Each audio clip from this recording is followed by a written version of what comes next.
How much structure do I provide for my daughter, and how much do I step back and let her experience the natural consequences of her choices? Watching her this morning was jaw-dropping for me, not because everything was suddenly perfect, and that's the lesson I keep learning as a parent. When we rush to solve problems for our kids, we rob them of the chance to discover their own solutions.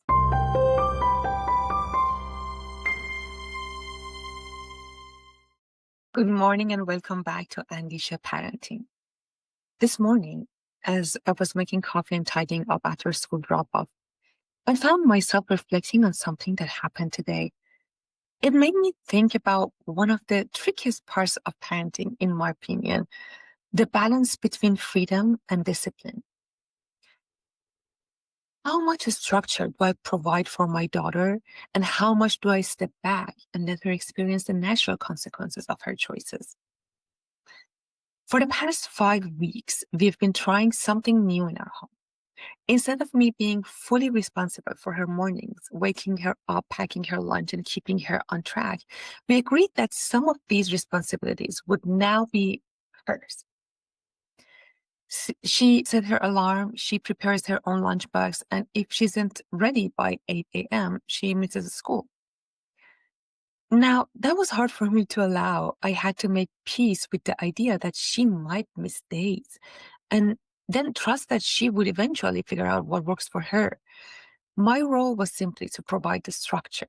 School drop-off happens at 8. If she's ready, great. If not, she stays home with no screens during school hours, since the plan was for her to be at school. First, she did miss school once or twice each week, and that came with its own lessons. For example, being hungry because she skipped breakfast, not packing enough food, or realizing how much she missed out by not being in class with her friends. But here's the interesting part. This morning, she surprised me. She woke up early on her own, full of energy.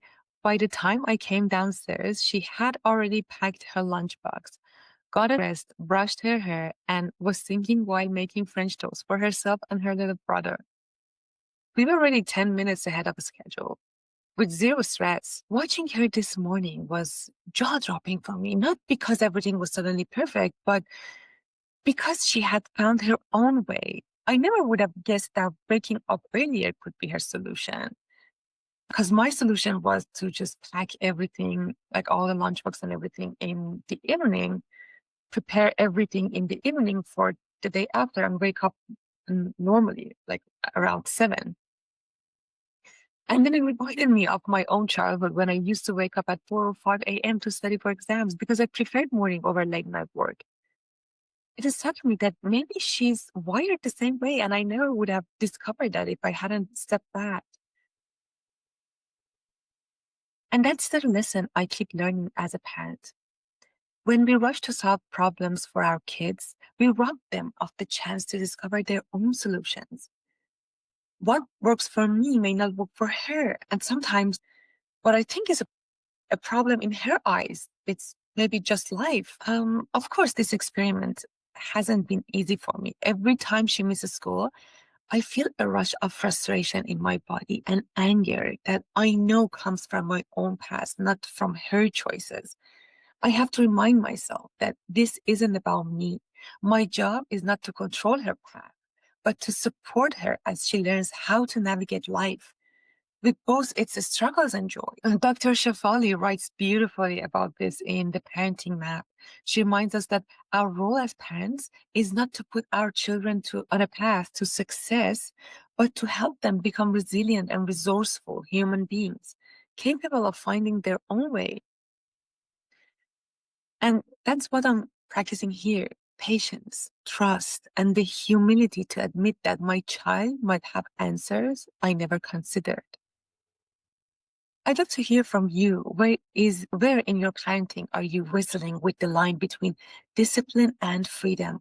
Are there limits you have set that you might actually be able to let go of and instead trust your child to figure it out? Because at the end of the day, the most important thing for me is maintaining a strong relationship with my daughter. Rules will come and go, but if I lose that connection, none of this discipline will matter. Thanks for joining me today. If you have a story or a reflection of your own, I'd love to hear from you and maybe even have you on my podcast to share it. Until next time, let's keep practicing patience, trust, and the art of stepping back.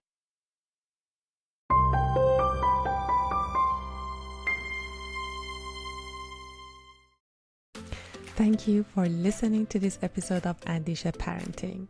If you enjoyed it, please take a moment to subscribe, rate, and share it with someone who might benefit.